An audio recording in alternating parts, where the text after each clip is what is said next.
Yo, St. James here with another edition of my brutally honest reviews, and today is Dead Space 3.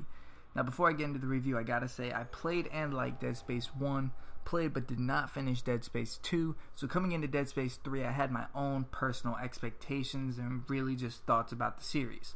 So with that in mind, let's get into the review. Now if you're gonna buy Dead Space 3 for the horror aspect of the game, I hate to tell you this, but you're gonna be disappointed. Dead Space 3 suffers from a depreciation in the horror aspect of the game in the sense that the horror aspect, like the jump scares you've already seen before and already suffered through in the last two games.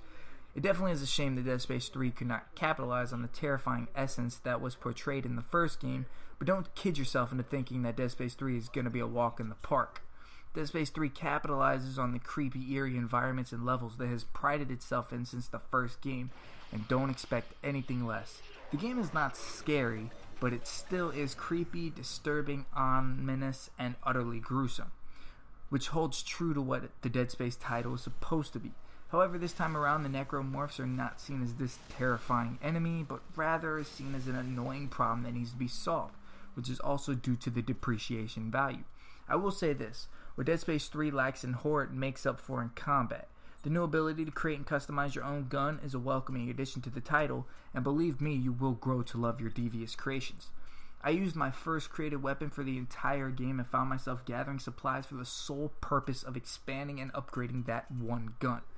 The created weapons will be one of the most beloved parts of the game, and the amount of options will keep you from skipping over that workbench for the entire time you play the game.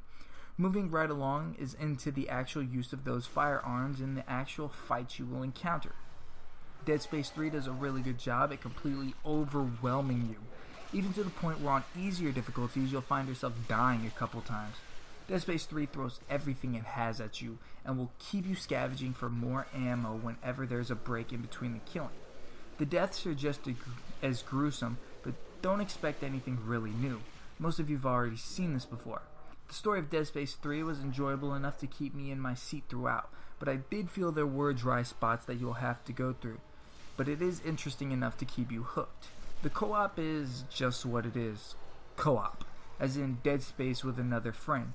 The experience can change depending on who you play with, but overall it won't really change this title into a must-buy, and it should not be a major reason for dropping $60 for this. Overall, Dead Space 3 is a fun game to play through, but to be brutally honest, it's not a game I would come back around for. In my opinion, the game was fun one time around, but don't expect any real substance to keep you coming back. Overall, I give Dead Space 3 an 8 out of 10.